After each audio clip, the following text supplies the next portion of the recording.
Our guest today is Tom Emigh, a principal consultant with the Family Business Consulting Group, motivated by mission, values, and leadership. Tom believes that excellent organizations, full of empowered leaders, can have a positive impact in our society to help all people grow and learn. Tom's ability to quickly establish rapport and trust with all members of business-owning families makes him a thoughtful mentor, coach, and facilitator. Tom has extensive experience in working with family businesses, growing and developing multiple generations, and guiding succession implementation. He brings real-world leadership experience, systems thinking, and operational expertise to coaching and consulting relationships in both large and small organizations. Welcome to the Navigating Abundance podcast. Our goal is to encourage you to pursue your total family wealth potential through insightful conversation with experts and thought leaders in their fields. But first, some obligatory disclosures. Navigating Abundance podcasts do not represent investment, legal, or tax advice. Any opinion expressed in Navigating Abundance podcast is solely those of Christopher Tanke and his guests and are based upon information believed to be reliable but not guaranteed. Podcasts are produced for educational and entertainment purposes only and should not be considered an endorsement of the guest or the views that they hold. Information shared may not be appropriate for your personal situation. Consult a qualified advisor for guidance. Investment advisory services are offered through Strategic Financial Group LLC, a registered investment advisor. Navigating Abundance is a trademark of Strategic Financial Group LLC. And now here's your host, Chris Tanke. Welcome back to Navigating Abundance. I'm Chris Tanke, and today I'm very excited and pleased to have Tom Emigh of Family Business Consulting Group right out of West Michigan, although they're all over the United States. Tom, welcome aboard, my friend. Glad to have you. Lovely to be with you. Thanks, Chris. Sure. And so, folks, Tom and I have met through a Family Business Alliance here in West Michigan and some other mutual contacts, and we've had some great conversations. And it didn't take long to understand that Tom was really working in a space that is ancillary to ours for sure, and that this guy has a good amount of experience and a great heart. He's a really good communicator, and as being a recovering man of the cloth as I am, I imagine that we're going to have a lot to say together. So buckle up, folks. You're not only going to be informed, you're going to be inspired, right? Right, Tom? Well, it's a high bar. Let's see how we do together. I'll meet you all. Thank you. Very good. Well, first of all, Tom, why don't you describe the Family Business Consulting Group, kind of how it got going, why you were drawn to it, and some of the work that you good folks do. Well, pre-Family Business Consulting Group, I, Tom Emigh, and my wife, Tamara, we're doing consulting around leadership development and culture change. We've started that probably 20, 25 years ago. And you do this work in West Michigan, of course, it's what we would call a target-rich environment for family businesses. And as I found myself more and more in family businesses, I realized there are some things that were uniquely challenging and unique opportunities in the family business space that fit with some of my interests and experiences.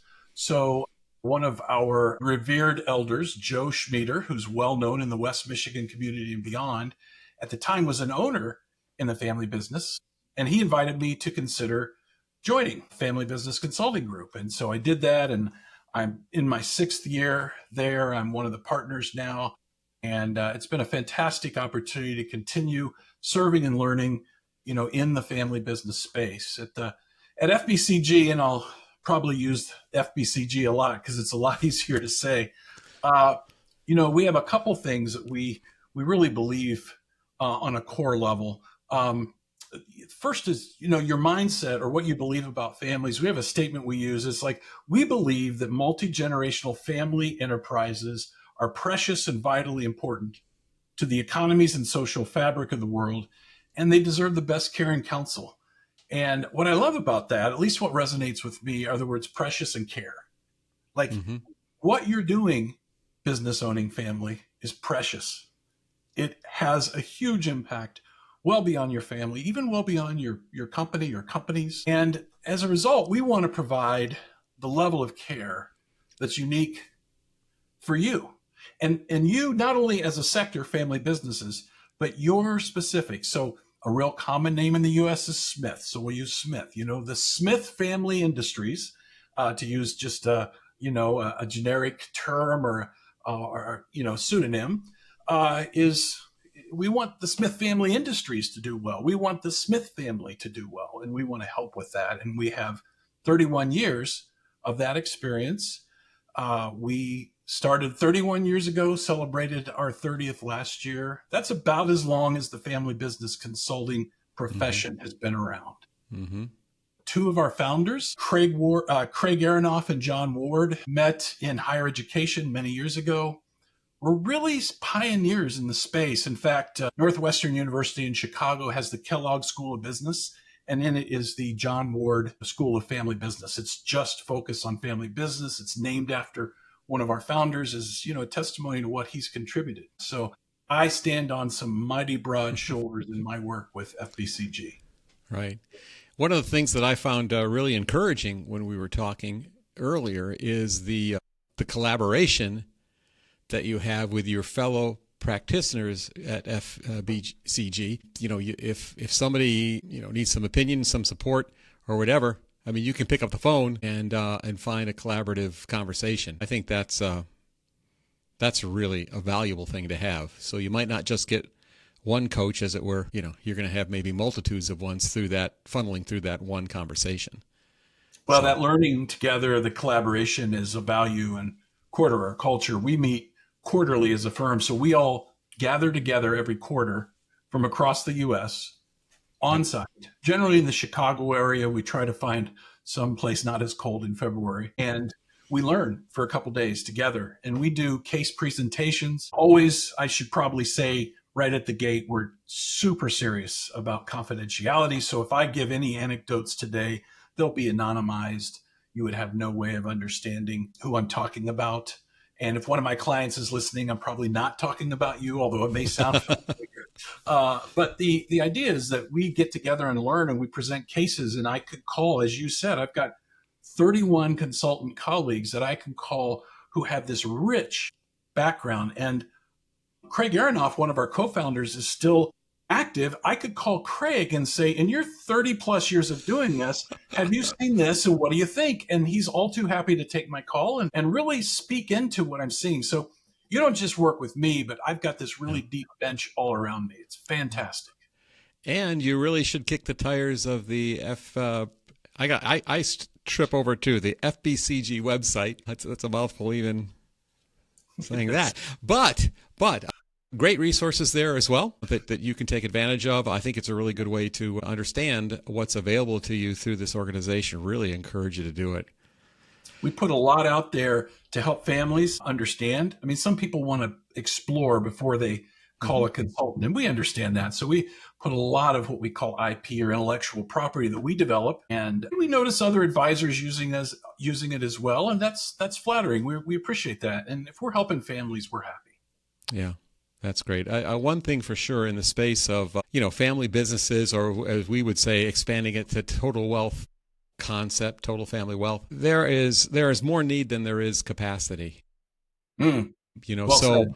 So I think I found, and we've talked about this before, and I've mentioned even on some of my podcasts, that there's a great collaboration for people, practitioners in this space, because it is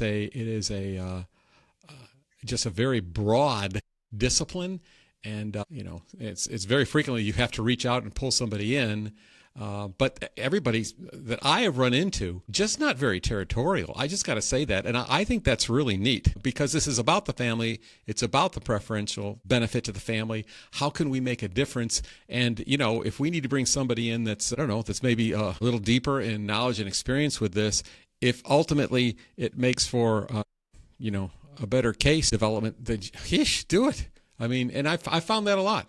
I think that's really neat. And you guys have kind of built that out even within FBCG amongst yourselves, which I think is neat too. However, you're in West Michigan, you have a case, and all of a sudden, one of the partners is going through some serious emotional issues. Life threw them a big curveball. Their decision-making process isn't as good anymore. Maybe they're even starting to get depression or something.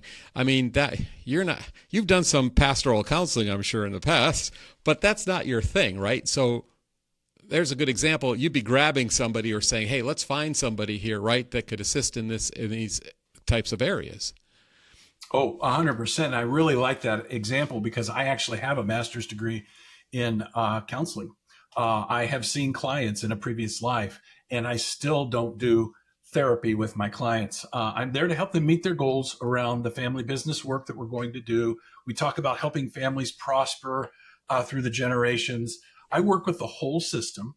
And it's possible that individuals or groups of individuals within would really benefit from some counseling, maybe some specific coaching. I'm absolutely going to call one of those professionals and have them take that relationship and focus on it while I serve the system's goals. Just like I might call you for somebody who is really trying to understand kind of how they can, with this maybe a liquidity event, and they're thinking about stewardship, right? Right. And they're thinking about generations that they won't ever meet.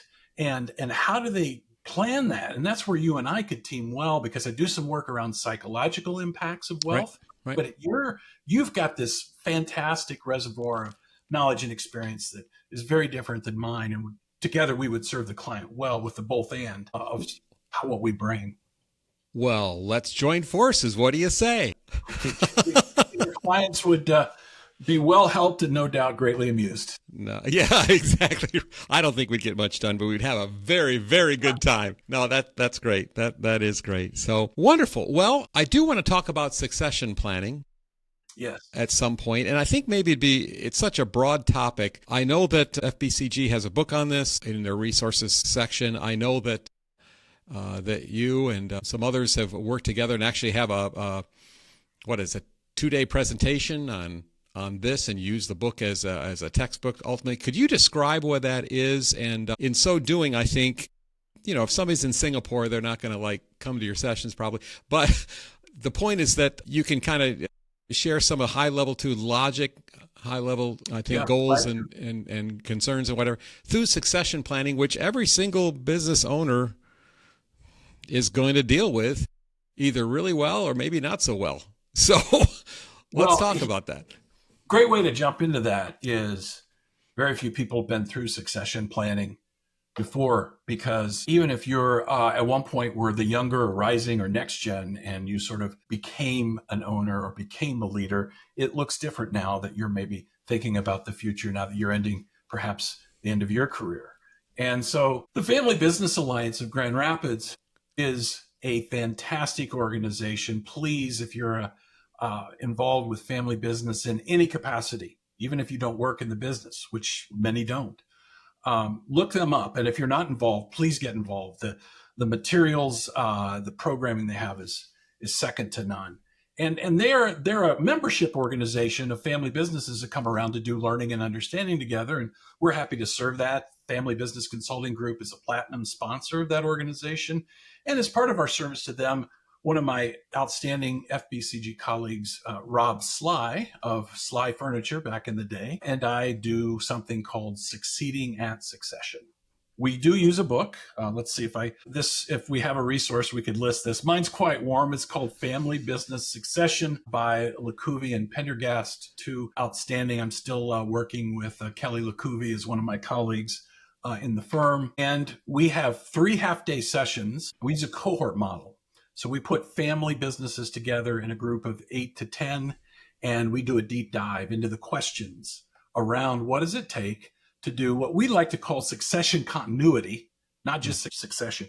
Succession's often about who's going to sit in my seat while I'm gone. And we really want to emphasize that also important is how do we make moves that help business continuity. We want the business to persist into the future. And there are all kinds of choices that get made. And typically on the front end of that, people get overwhelmed because there's a lot of questions. And so this 3 half days over about 4 or 5 months, we space it out. There's homework, very guided, lots of good questions that you ponder on your own and come back and report back to your cohort group. And Rob and I each facilitate that and guide that. That helps people sort of get some traction. And so by the 3rd session, they're starting to present sort of their initial plan of how they want to proceed. What are the big questions? What are the first things you want to do? Are we talking about transition of ownership, of leadership? In what order? And often people will listen to others who are going through it and learn from that as well. So it's really delightful not being the only sort of expert in the room. All the families in the room are experts on their experience and how they're thinking about it. it is a rich environment. And I've heard many stories because we've done this 3 years now and we're signed up for a fourth. So it's always sold out. They stay connected. So they stay connected with each other. They help each other out. They support each other. Yeah. You know this well, having been in pastoral ministry, but one of the most important things is to get folks involved with each other outside of Sunday morning. Yes. And so there was this small group ministry. Some of you know what I'm talking about, but the concept would be that on Thursday night or Friday night or Saturday morning, get together with a group of 8 or 10 people and work through some kind of a book, or maybe you could articulate your opinion on the sermon or whatever. But the point is, you're getting together, you're supporting each other, and in that environment, that cross-pollination of ideas and questions and support is huge, a completely different dynamic than sitting in a pew. And so that's really important. So it's really cool. It's neat that you guys have understood that already and said, no, part of our process of learning is going to be breaking folks up into small groups as we go through this. And as you said, look at the lifelong relationships that are developed and support that comes out of that long after you turn off the lights and the seminar is over. Again, let's say somebody's in, I don't know, whatever, let's make it Okinawa, and they're saying, God, just can't make it to your presentation. So let's talk about succession planning. If you were to have a half an hour on the phone with a guy from Okinawa or a gal from Okinawa and say, here's the kind of stuff you have to be thinking about fundamentally, right? Can you take us through some of the philosophy of succession planning and things you need to be thinking about or determining? I like the first one. Are you succeeding in leadership, succeeding in ownership, or both? What are you doing? Do you have others such as that? I do. I would say to our fictitious person in Okinawa that at the FBCG website, there are oodles of resources, including more webinars that talk about this. But specific to your question, in this Family Business Alliance, which there's enough F's and B's in those, you might confuse them, but FBCG is where I work, and my firm, Family Business Alliance, is a membership organization in Grand Rapids that I would encourage you to check out. But one of the first things we ask, and it's kind of fun to ask this when I'm with a client or with family businesses, because they're surprised I ask it. And it's like, why would you do this? Why would you stay in business together? Because there needs to be a passion and vision for the heavy lift it's going to take to continue to build the business in ways that not only don't erode, but they actually build family harmony. And family harmony is something I'm really big on with my clients, is how can we make that stronger and more durable? So why would you be engaged in some sort of business enterprise together beyond that's what Grandpa wanted, right? And that's not enough, It's going to run thin. As much as respect as we have for that legacy, and I've got generation 5, 6, 7 businesses, and there's so much respect for the legacy. And when you're got a lot of debt and your sector is turned upside down and there's a ton of uncertainty, which seems to be sort of kind of par for the course these days, grandpa or great-great-great-grandpa's vision is important, but it's not the only thing. And then related to that, once they have some kind of vision for the future and why we might do this, we ask questions about how are you talking about GRPL, growth, risk, profit, and liquidity. Because if you've got, let's say that we're in the generation 3 of the business, and you're the one of the patriarchs in the business. If you've got 5 or 6 kids, all of whom are families, and your brother or sister have the same, how will that next generation 4 think about what they want to do with the business? Some of them may work in the business. Some of them may just be shareholders. Mm-hmm. Some of them may be neither. So how do these different groups think about growth, risk, profit, and liquidity? And that, just a quick example, if you're working in the business and you're trying to grow the business, then you're going to want to not give as big a dividends to your family because you're going to reinvest the profits in the business because you're trying to grow the business. And I've had several clients where it was grow or die. Their sector was changing such that they had to scale up in order to be in existence in 10 years.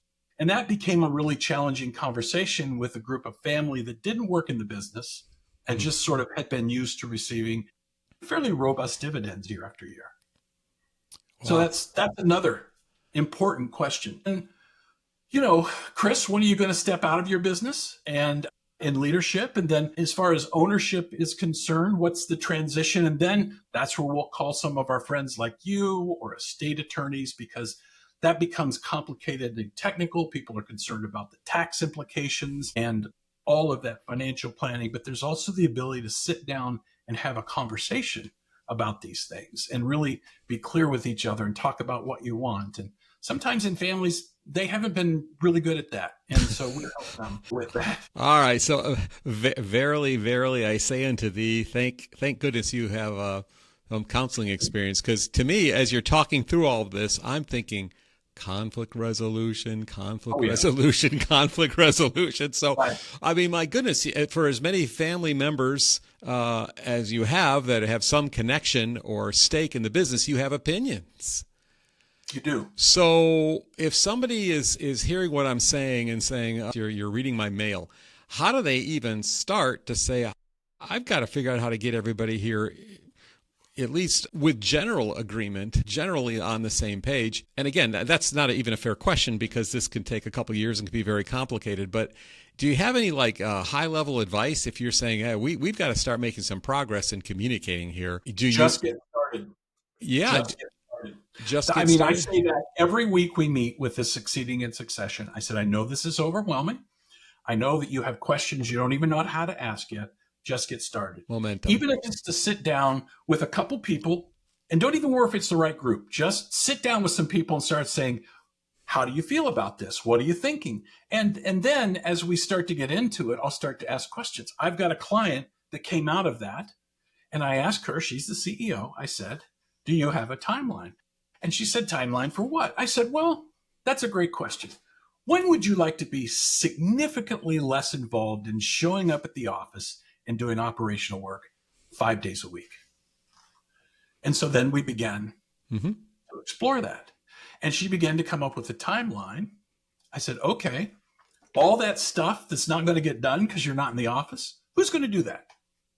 Do we need to start developing people? Because if you want to be out in 3 years, then who needs to be developed or acquired? Maybe you bring in some new talent. Maybe there's not anyone in the family that's quite ready for that load. And so you look outside or you look inside at non-family, but we identify, and that's the leadership transition. And then how do you make decisions as a group of owners in transition? Who are the future owners and how have they been trained and developed to be thoughtful shareholders? And so those are just a couple high-level questions. Yeah. And, not to overstate the obvious, but the easiest thing to do is to sell it to somebody else and let them worry about that. Because when we're involved with, training up leaders within our own family, we have history, we have background. A prophet has no honor in his own country. There is going to be some uncomfortableness often. There's going to be some humility often. To get where you need to go. And that's just working with family and maybe, confronting in love, or maybe you're the one that's confronted as Gen 1 that you've really kind of, have made a hostile environment, toxic environment for any kind of change. Everybody's got to come to the table and say, okay, all right, let me hear what everybody else is saying. It's such a daunting task. It is. And that's why having support is really helpful. And I like what you're saying. At least just start. I mean, there's a book. Who wrote the book that's titled "Nothing Begins Until Something Moves"? I can't remember. It's an inertia thing, right? But you have to get the ball rolling, and then it can be directed or modified as you go. But to sit around and wring our hands saying, "Oh, woe is me, I can't figure this out," let somebody else worry about that. Is just you're just kicking the can down the road. It's a problem. So it's okay to say, right? This is, I don't know how it's going to work out, but we've got to start. A lot of people I bet you work with are in that position. That's so well said, Chris, because what we have is, you said, well, it's got to be easier to sell. And I know you were just putting a straw man out there for us to think about. A lot of my clients, it wasn't easy when they started something in their garage. Mm-hmm. It wasn't easy when they had to put a second mortgage on their house in order to buy a piece of equipment. It wasn't easy when, the regulations changed or the sector changed or private equity moved in and started sniping their top talent. I mean, these are people who have chosen many times for generations to not do the easy thing. And that's why they're major employers in their region, if not beyond. They have a rich supplier and customer network. I mean, there's small, thriving economies just around their business. And so I remind them of that. I'm like, since when has easy been a major prerequisite for you? That's I mean, right. you're here with all these families that you support through meaningful work.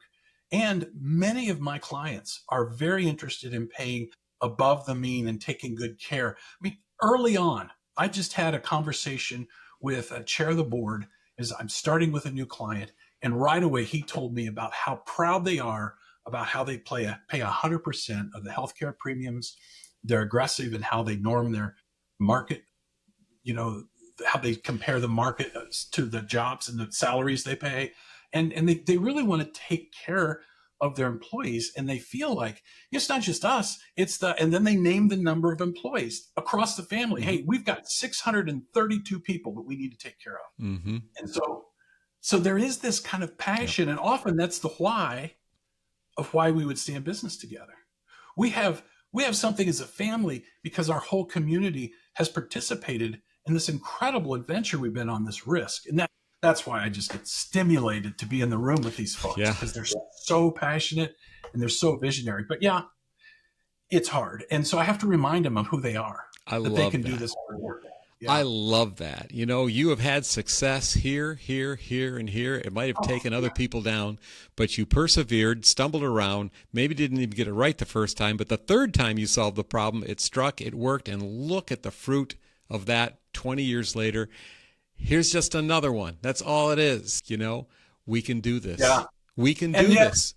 If someone's listening, let me say carefully, I understand that having that difficult conversation with your son or daughter when you haven't really talked for a couple decades, like you talk, but you haven't really talked about deep, meaningful things, is tough. And I've had clients come back at me with that. Tom, I built a $200 million company from scratch. I was in the Marines or the Army or wherever. And that was easy compared to sitting down with my daughter and figuring out what she wants to do. And yes, hard things are in your reach, and I will help you. And we broker, I mediate those conversations. Yeah. That's fantastic. I will say this about the lion's share of my clients. This is absolutely true. Even people who are seriously sideways with each other want to do better. They just need help and they don't know how. And they need a little hope that if they try something, maybe they can get it. And that's where I come in, is I bring some hope. I bring some techniques. I take on the strong entrepreneurial founder personality, say, hey, if you want to reach these goals, you might want to create a little more space for your family. And I work with people, right? So, yeah. Oh, my. Yes, I can see that. And again, they said before, if you've seen one family office, you've seen one family office. Well, if you've seen one family business, you've seen one family business. Yes. The dynamics, there's some similarities, but boy, are they different. And I think that's the fun of it. That's the joy of it, to come alongside. And if you can make a difference as a practitioner, that's really neat. That's really fabulous. So, well, right. Go ahead. This. I got to just brag on my clients for a second, and I'm sure you've seen this, but particularly in West Michigan, but not exclusively to West Michigan, our families, the people who own businesses, particularly multi-generational, where they've developed wealth, have a deep sense of stewardship. Like, what I'm doing impacts the community. And they have the sector or sectors that they're invested in. They're getting their next generation involved in board work, supporting these nonprofits. And a lot of what happens in the greater West Michigan area that helps people who need some help right now is because of that kind of a vision of our business owning families. That and, faith too, but that comes in as part of the value set. But that stewardship in the sense of giving back is really inspiring. Yeah, well, anybody really rises to the next level when they can understand, to a great degree, this is not about me anymore. This is about, I've been blessed. I have more than I can ever spend. let's say, or whatever the case might be. I've been absolutely blessed, and now I have the opportunity to be a blessing to other people.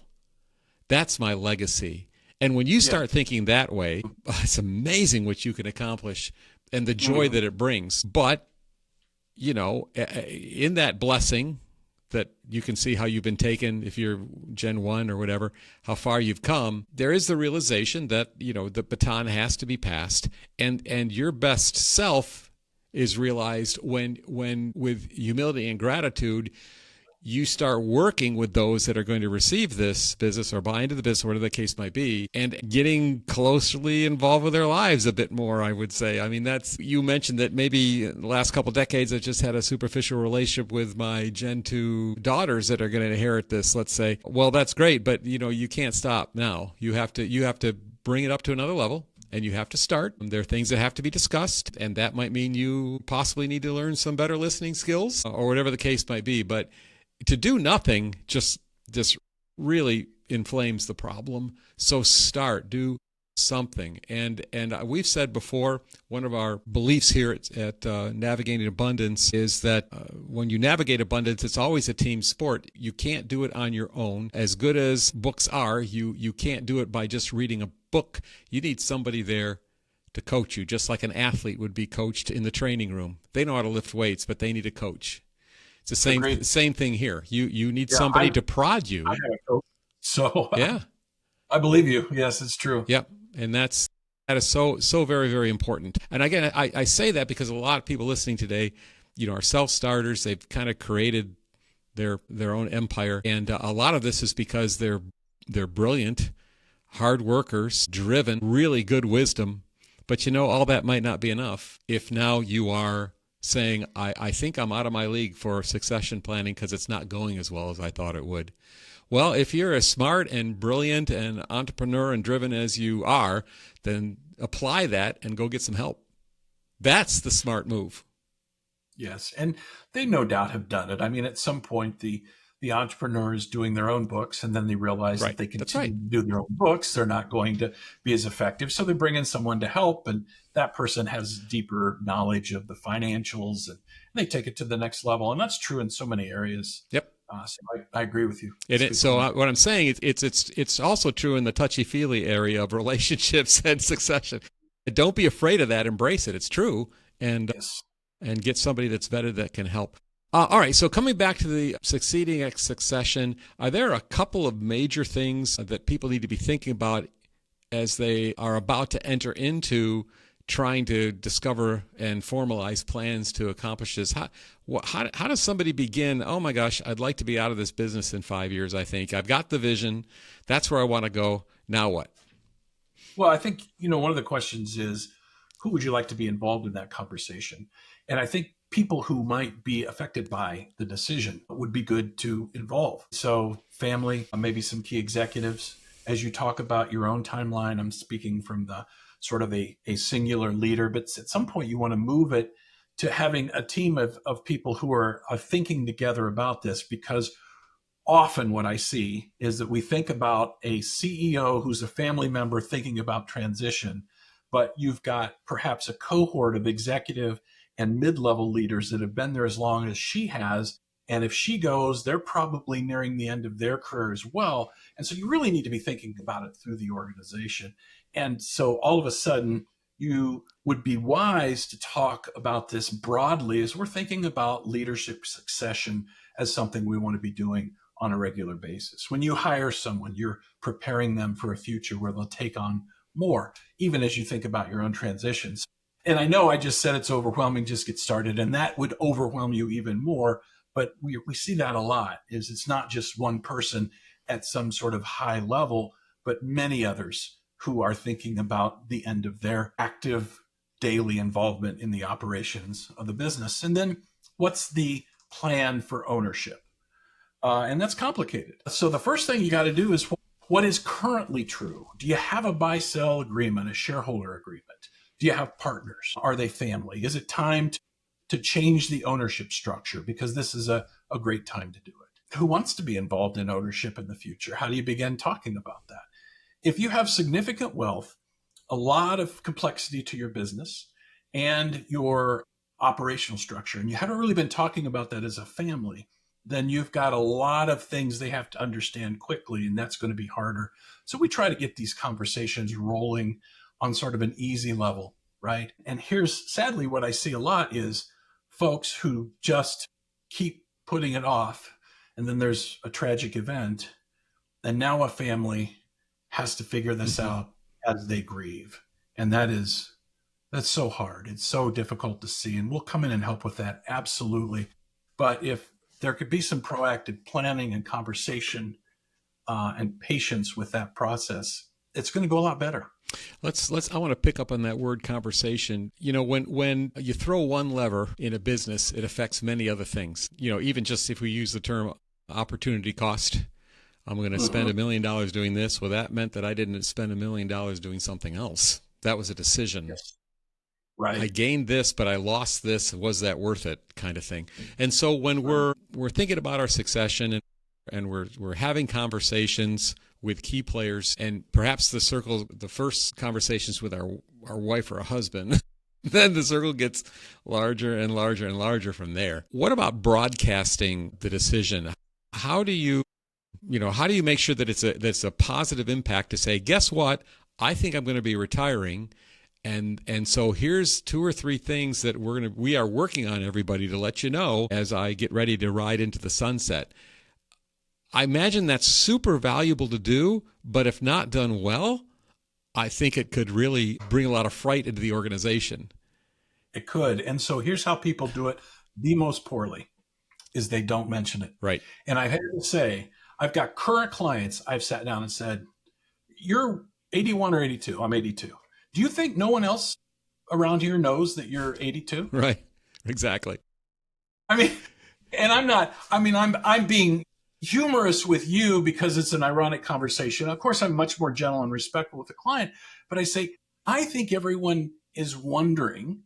And if you were to start talking about it and just reassure them about a couple things, for example, in many of these cases, the next gen, if he's 82, then the next gen's probably in their late 40s and 50s. So they're already working in. Yep. And so we're still talking about it, but right now we're going to remain family owned. And the people that you see in the family already working will probably continue to have leadership roles. My son's the CEO right now. My daughter's the VP of this, and so on and so forth. So talk about it. Yeah. And people go, oh, there's a plan. Okay, good. Back to work. Generally, they don't. Here's the thing. When people see that something is not quite right, i.e., wow, this guy's kind of past retirement age, what are they going to do? They start to fill in the gaps. I visited a client once for the first time, and they wanted to show me around the shop. So we're walking around. And the next day he called me because it was a succession job. He's going to have me helping with succession. The next day he called me and goes, well, we got to get rolling. I said, oh, I agree, but why is that? He goes, because the word on the shop floor is that you're going to buy the business. Oh, my goodness. So that's how it happens. Oh, here's a guy we don't know. He's going to buy the business. And I bet we're all going to get fired. And it just ran crazy because the owner wasn't talking about it. I said, do you see why it's important that you talk about it? Yep. What you're planning. You could say, no, that guy's a consultant and I'm having him help me plan a smooth transition because one of my top values is that you stay in a good job and this company carries on without. Yeah, well, I love that. I love that. Call me. I'm 66 years old, and I have had this conversation with my staff here that I'm going to go another 10. And that's a long time out, right? But they already know that as long as I have the strength, the energy, and the wherewithal to do it, the gray matter to do it, I'm going to continue on because I love what I do, and I love where navigating is going, and Strategic Financial Group is our main firm, and I just love this. I love the clients. I love all the stuff. So I have a lot of interest personally outside of business, and I could probably be fulfilled in doing that, but I'm having too much fun with this. So I found it was really helpful, even 10 years out, to say, here's what I want to do, guys, because I know I'm looking a little long in the tooth. You might be wondering, so we had this conversation. I'm going another 10. And, when my wife and my daughter, who is partner here, if they take me out to lunch and say, hey, Dad, you're a liability. Dad, love you, but you're a liability, I promised I'd leave. We've had these conversations already, just that, frankly. And I think that's so valuable. It's so valuable for the rest of the team to understand, because you're right. Even if they're not saying it, they're thinking it. Right. So for sure, I love that. Well, and so what you're doing is you're creating a rhythm of conversations, which is really what this is all about, is how do we begin to talk about what is, what we want to be the future, and how we can kind of get there together in ways that make sense, and check in along the way, because over multi-year plans, things change. So, hey, 3 years ago, this was my plan. Is that plan still making sense? And how are we progressing toward that plan? And sometimes things change. I just read an article today about how hard it is. And a lot of my families have this is, very powerful people with a lot of resources don't want to give up the keys when they turned a certain age. And it's not age specific, it's skill specific. But as they get older, they don't want to give up driving because of how that is tied to their sense of autonomy and being able to take care of themselves. And that's a really hard conversation. It's also hard to tell someone that they are not effective in the role. And so how can we create a place where we can have that conversation regularly? Their criteria are clear. So we're not trying to get rid of you because we're tired of you, but you had set these goals. Or maybe you keep the office, but you're never in it. So let's talk about what that looks like. It's okay. We will always have this office for you. You may come in and sit here. But when you also wander around on the plant floor and tell people to do things that aren't in keeping with the recent plan we made that you don't know about because you didn't come to the meetings. Right. That's right. Disruptive. So we have those conversations. Yeah, and I think the important thing is that you have that kind of communication. This goes back to relationships again, but it also goes back to intentionality. Again, just using me, we're having these conversations now. We've talked about some of these scenarios that what if, I fall out of my tree stand, hit my head, and I'm not normal anymore as I was, as much as I was. What does that look like? How do we handle this? Yes. I think that more often than not, I think that we would err by not sharing some of these concepts with folks versus, no, I got to keep it close to the vest because I don't necessarily trust them with that information. I mean, I think I hope people understand that you have that kind of a business, that kind of a practice where you're pretty aggressively communicating vision, direction, and if you're thinking about retiring in the future, you say, hey, guess what, right? Someday I'm going to be out and we're working toward this to make the transition smooth. I just think that's super valuable to do. So I'm glad to hear that you're prodding people to do it. Yeah, the best transitions are almost non-events. Like when at a future Christmas dinner, the now, aging CEO stands up and says, you guys have worked with my daughter for 23 years. Nobody's going to be shocked to say that, starting in 26, I think she really ought to take the reins. And we've been working on a plan and I've been communicating it, but it's effective. So it's just, and everybody's like, oh, she wasn't already the CEO? Okay. Oh, I have. Oh, that's cool. That's so. Right? That's so funny. That's so funny because that happens all the time. My clients are surprised that Stephanie is not the CEO, and we've told clients for many years, someday I'm going to retire, I guess. But the good news is you like Stephanie better than me anyway, so it doesn't really matter. And she's fantastic, So anyway, so that is, I think, really key. So again, this would actually come back to culture and what you've developed at your business. But and the culture of your family as well. I mean, do we talk as family? And here's the thing. I want to reassure you and anybody who might hear this. We can help you do better at that. We can help you because, as I said, 99.9% of my families want to do better. They just don't know how and they need a little help. And I've got too many success stories to give up on you. We will get you there. I love that. That is really great. Well, let's come in for a landing, my friend. You still do owe me lunch, or I owe you lunch. Okay. So we got to get that done. But in the meantime, good. I'll connect with you on that. But in the meantime, what's the best way for somebody to contact you? We certainly put that information up with a phone number and whatnot. But how does somebody begin to kick your tires? Well, one of the most important questions I have when interacting with clients is, what do you need? What are your goals? Secondary to that is, can I meet them? But the first one is, what are your goals? And so I would go to our website. It's the FBCG, which stands for Family Business Consulting Group.com. And then we've got a list of all of our consultants. I've had people call me out of the blue because they found me on that website. I never met them before. They watched maybe a podcast or a webinar, read a few things I wrote, and said, you just seem to be a fit with us. And then other people, I've gotten introduced to them, and I said, either because of capacity or maybe there's something they want, you should meet, my friend, my colleague, Tony, who's going to do way better at that. He's just got so many reps, or she's just got so many reps doing that. And let's see if she has capacity, and I'll connect you. So I have such confidence in my colleagues that whether it's me or not, certainly I would love to help, but maybe someone else in our firm is going to do a better fit kind of a job for you. And that's the most important thing to us, is that we're serving your needs very well, because you're precious. You are precious. What you and your family have built, we respect, we admire, we love. You're precious. And so you're going to feel really cared for by us. And that's something that I bring to my practice. And so check out that website. Our contact information's on there. And then, if I can answer any questions, I'm happy to do it. We're not a real big high pressure sales.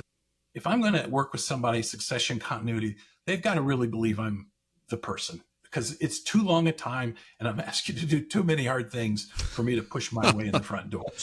It's not sustainable. We got to come to a place where you feel confidence that I'm the one to help you, and I'm willing to wait on that. And that would start with a couple conversations, actually, for sure. So absolutely. I love that. Absolutely. I love that. And I love, again, the collaboration that even FBCG has developed, but even outside with other resources you have or others, we just want to help people. That's it. And I think that most family practitioners, that is their philosophy. What goes around comes around. If I can help, that's great. I'm not worried about winning or territory. I'm concerned more about just being a blessing in any way that I can. And it's not about me. It's about the client. I believe that that's the only business model to follow. And I believe that as a practitioner, I'm going to be a whole lot happier if I rest in that. And that's fun. And I love that, the spirit of FBCG in the same way. So Tom Emigh, thank you so very much. This was a delight. Chris, great talking with you as always. And it's a privilege to be on your podcast. Thanks for inviting me. And thanks to your staff for helping. It's great to have that support. Absolutely right. All right. So this is Chris Tanke from Navigating Abundance signing off, reminding you once again, your family is worth it. Thank you for joining us for today's episode of Navigating Abundance. If you found this information useful or helpful in any way, let us know in the comments section below. If you'd like to see more content like this and follow our podcast, you can find us on all major podcast platforms. If you're interested in working with today's guests, you can find their information in the description of this podcast. If you'd like to know more about Navigating Abundance and how we may help you, or find more resources related to what we do, you can find those at navigatingabundance.com.